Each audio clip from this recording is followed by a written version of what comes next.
Hello, everyone. Thank you for joining me. My name is Carlos. I will be getting into explaining a calf and bicep session. Before we do, please hit that subscribe button, hit post notifications, share the video, and leave a like. God bless you all for doing that. Anyways, what am I going to be talking about today besides the calf and biceps? The need or lack of need of training heavy. Do you need to train really heavy? No, you don't need to. Do you want to? Should you? I think you should. What is the purpose? Why do you train heavy? What's the purpose of training heavy? To get strong. That's what you need to train heavy, to get strong. Could you build a muscle using light weight? Perhaps. Will you get strong? No. You cannot get strong unless you exercise your strength. People who look for a way around training hard are never going to get strong. You're just not going to get strong. People come up with all kinds of reasons for not training with maximum weight. You can get injured. You can get injured doing anything. I remember when I was young, I threw my back out lifting a carton of eggs, bending. I got a lumbago, they call it. I couldn't stand up. I couldn't put my socks on in the morning. You can get injured doing anything. You can stumble down a stair. You can twist your ankle walking down the street. You can get injured doing anything. So for me, it's not reasonable to shy away from heavy weights because there's a greater risk of injury. I don't know. I've been lifting weights and I've been lifting heavier weights and I'm increasing my lifting as I get older and I'm not getting injured. Fear cannot be a limiting factor because if you put fear into the equation of anything you do in life, you're fucked. Fear not. Fear not. If you fear going out, if you're a shut-in, if anything that you do is ruled by fear, you're not going to make it. You will not survive. You just will not succeed. There's some things that you need to be fearful of, take into account. But if that is your ruling light, if that is your guiding light, I am fearful. Don't even start lifting weights because you will get hurt. It's a guarantee. You will get hurt. So, why do I lift heavy weights? Because the heavier the weight, the stronger the struggle, the bigger the struggle. As long as it's within a doable range, it's not something that is overwhelming, it will make me stronger and stronger and stronger. I've heard, and you read popular news or news sources that say you lose testosterone and you lose strength after a certain age. If you do not use it, you will lose it. Can you get stronger as you get older? Absolutely. And this is what I'm proving to be the case. For myself, I'm not trying to prove to the world. It's useless to try to take on the world. Go on to any comment section in any subject whatsoever, and you will hear contrary opinions on everything. Is this going to be your guiding light? Is this what's going to rule your path and show you the way? Men's opinions or women's opinions about things? Get crazy. You'll lose your mind. There's no way that you can ever succeed if you take into account other people's opinions. If you do this, you're going to hurt yourself. If you don't do this, you're going to hurt yourself. If you lift fast, if you lift slow, it's useless. So I found something that works for me. And something that you should, the only thing that I could ever impart on somebody else, and I would impart to my own family, my own children, anybody I love, is that they have to find their own way of doing things and use other people as examples and use their guiding light, which should come from God above, to glean through all the stupidity and through all the myriad of opinions to find out what works best for you. And then you'll find your own path. And this I am certain of, and it's not an opinion, that every person has the light of God within them. If they will find that light, if they will seek it out, and they find it, they will find an amazing, infinite, endless resource of how to achieve success. So in my personal journey, I have determined that strength is very important. They say, well, why do a 135-pound barbell curl if you can get the job done with 65? Because with 65 pounds, you cannot get the job done that the 135-pound barbell does. And what is the job? Being able to lift it. You can't lift 135 if you lift 65 and you can only lift 65. So and I've heard this before, lower the weight and get better development. You'll get better results. What results are we talking about here? What is the result that you want? Bigger arms? Form follows function. And anybody and all those people out there that are hell-bent on looking for scientific bias to do it a better way, to find the better way, the most efficient way, the best way of training, I know your heart. I know it because I was there. You're looking for an easier way of doing things. And if you're looking for an easier way of lifting hard weights, you're wasting your time. You're wasting your time. It's a backward, inane way of thinking. You're trying to make something that is difficult. You're going for a difficult project and you're trying to make it easy. It's not going to happen. 2-plate bench presses will always be 2-plate bench presses. 3 plates will always be 3 plates. 4 and 5 and onward we go. Things will get difficult, but that is the nature of the thing. If I could build my chest doing 1 plate, or if I could use 4 plates, what would I choose? Many people would go the easier route. I'll just do 1 plate, 135 pounds. And if I do it a certain way, scientifically, I can build a bigger chest. And I don't have to use 3 plates. I don't have to. Do you see where this is going? You want to avoid hard work. You want to avoid the hard lifting. Man, I can't reach you. There's no way to reach you. I've tried this on these forums. I've tried, and whoever is in that mindset of trying to do things optimally with lighter weight just does not understand. You can't reach these people. Now I would use a lighter weight for the following reasons. I'm injured. Can't do it. I'm frail. I just can't. I don't have the strength to. I cannot. So I train with a lighter weight. But my purpose in that case would be to build up to be strong, to get as strong as I can. And I know I will never, ever be as strong as other men could be. There will always be somebody stronger, smarter, wiser, older, younger, more rich, poorer, whatever. There's all kinds of people. Don't compare yourself to other people. If this is your journey to get to the best condition that you can, then I would suggest to get as strong as you can. You cannot divorce the strength from the building. The building has to be strong. I'm telling you what I'm doing, and I'm trying to get as strong as possible, which is nowhere near as strong as the strongman that compete and the strongest man in the world. Perhaps I could never be that because I'm not 6'9". I'm 5'11". So I can't add another inch to my height. I have limitations, but within my limitations, I try to progress. And this brings me to today's training session. Progressions. On calf training, you can train them light. I do. I use light dumbbells some days, and I go for reps, and I just go for peak contraction, and I try to build in work volume through that.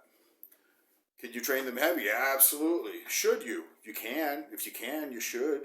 How heavy? As hard as you can. This is what I'm doing. So today, built up my legs or my calves to 500-pound calf raises. I'm hoping to get to 600 soon. In fact, I probably will on my next attempt when I feel fresh. I'll put an extra plate on there. I'm going for 6 plates. So, can you build using heavy weights? Absolutely you can. This is what I'm trying to do. I'm trying to go as heavy as possible. I always got that, I have that mentality of going for more. Is it greed? Is it greed? To want more. Is to want more greedy?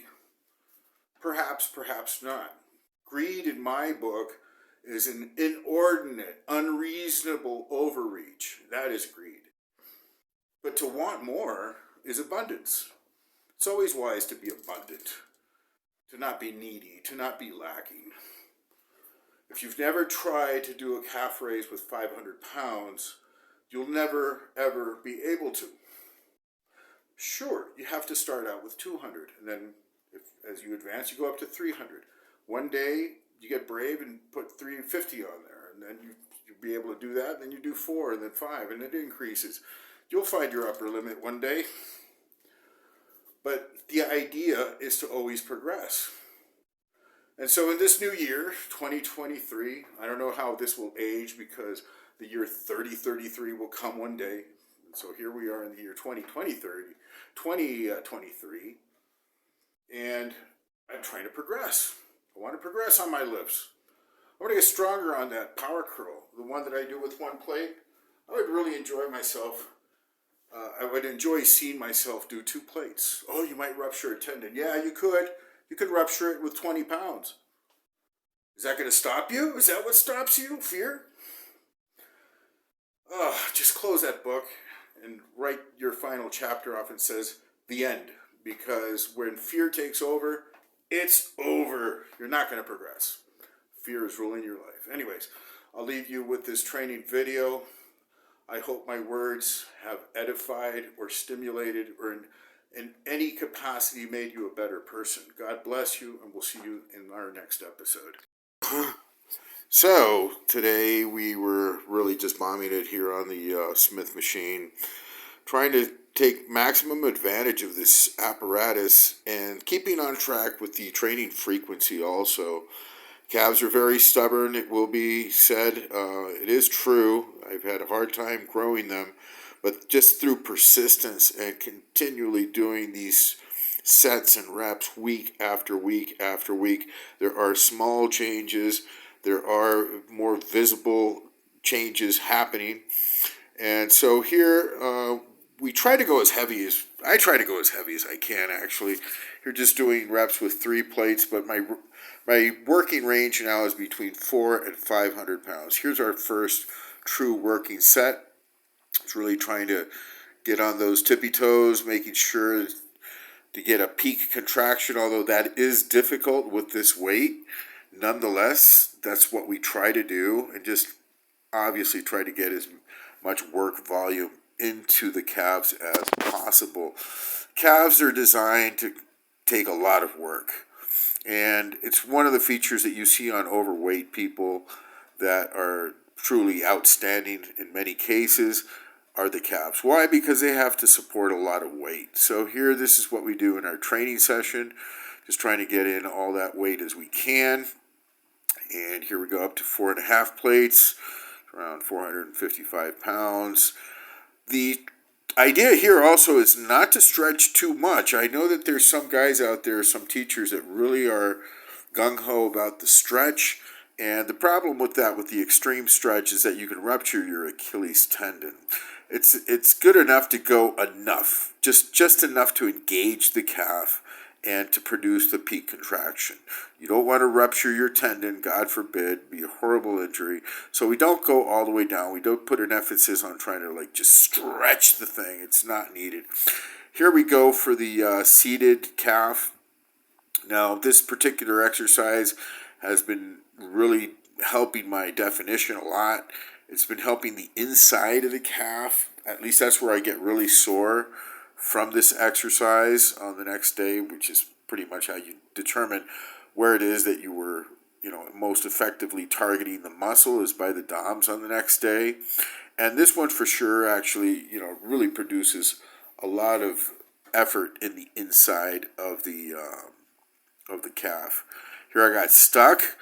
Uh, I got stuck. I couldn't lift it.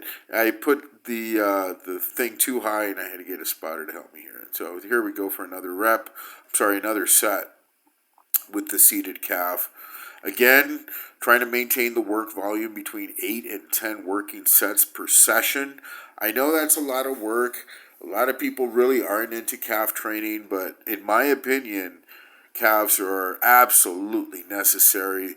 Abs, calves, forearms, which I have neglected a little bit, neck, all these muscle groups need to be worked if you're not naturally, built in these areas, and they don't get built with other movements. I've seen guys that never do calves and just do squats, but again, it's a genetic thing. My legs, my calves tend to be very skinny. Now, I'm not one of those guys that has no calves. I can build them out, and that is exactly what I'm doing here. My grandfather, God rest his soul, had impressive calves, and he was, a larger man for sure, and he had very, very big calves. So I'm trying to take advantage of my grandpa's genetics and try to build them up to my potential, and that's what we're doing here. Drop set, dropped it down from 4 to 3 to 2, and really focus on maintaining the contraction on the top and getting in some partial reps also. So here we go to the power curl. Now this is the one that gets most dissed on. People really don't like this movement, but I have to believe it's one of the best exercises there is for your arms. I use this as a primer. In other words, it's not to develop the muscle per se, but develop the power and the ability to lift the heavy weight. And for that, it is highly effective. And of course, all the old school guys did used to do they did use these cheat curls quite often and quite a bit. And the benefit for that is that I go here to the concentration curl, or the preacher one arm dumbbell curl. And with the 40 pounds, it feels really light. Why? Because I was doing a strength exercise just before that was taxing my strength abilities to the maximum. And so this effort seems a lot easier. Whereas if I would start with the 40-pound dumbbells, it would be very hard for me. So I found a system that works for me, okay? Now, with the power curl, I hear, guys, you're going to rupture a tendon, you're going to blow your bicep. I know the psychology about this. Many of these concerns from people are either, 1, intimidation, 2, jealousy, 3, hatred, 4, there's a long list of psychological pathologies when you project on other people. Your fears, you rupture a tendon. I've seen people rupture their biceps with ridiculously low weight. So injuries can happen. God forbid, I get an injury. I do trust that God is helping me and keeping me safe. And I'm 58 years old and have not had a serious injury. So accidents can happen, and we need to be aware of them. So here we dropped the weight down to 35 pounds and just grooving on it. I just really feeling the contraction. Thanking myself for doing the really heavy cheat set with the power curl. Looking forward to putting on 2 plates one of these days and triggering people on the internet. Saying, oh, it's all you're going to hurt your back. I hear another one. You're going to hurt your back by doing those curls. And I said, look, man, have you seen my deadlifts? Have you seen my back rows? And I kind of chuckle because, of course, there's false concern for other people's health when they do these extreme lifts. That they're scared that if they would do those lifts that they would get hurt, and probably so, rightfully so. I've been practicing this for a long time, and no injuries, thank God again. So here, just grooving with those 35 pounds, making sure I get a lot of good contractions. I've been seeing my arms get thicker in the last few weeks, and I do attribute them to these focused isolation preacher curls. They definitely do fatigue my arm. At this stage, it's hard to get DOMs on my arm. I really have to work a lot to see some growth. And so that's what I'm doing here, just going for reps. And then we finish off with a seated bicep curl tandem, both at the same time, with 30 pounders, or I think these were 25-pound dumbbells. 25-pound dumbbells, what would I have done differently here? Maybe try to just keep my head back. I don't like hunching forward, although it is an instinct to do so. Just any way I can to really get the effect to the curl effectively and feel the contraction. You're raising the elbows up a little bit. The biceps does insert into the delt, and so there is a validity to raising your arm a little bit to get a peak contraction. That's what we're doing here. I fatigued at the end, so I was doing them one at a time. So that's basically it, guys.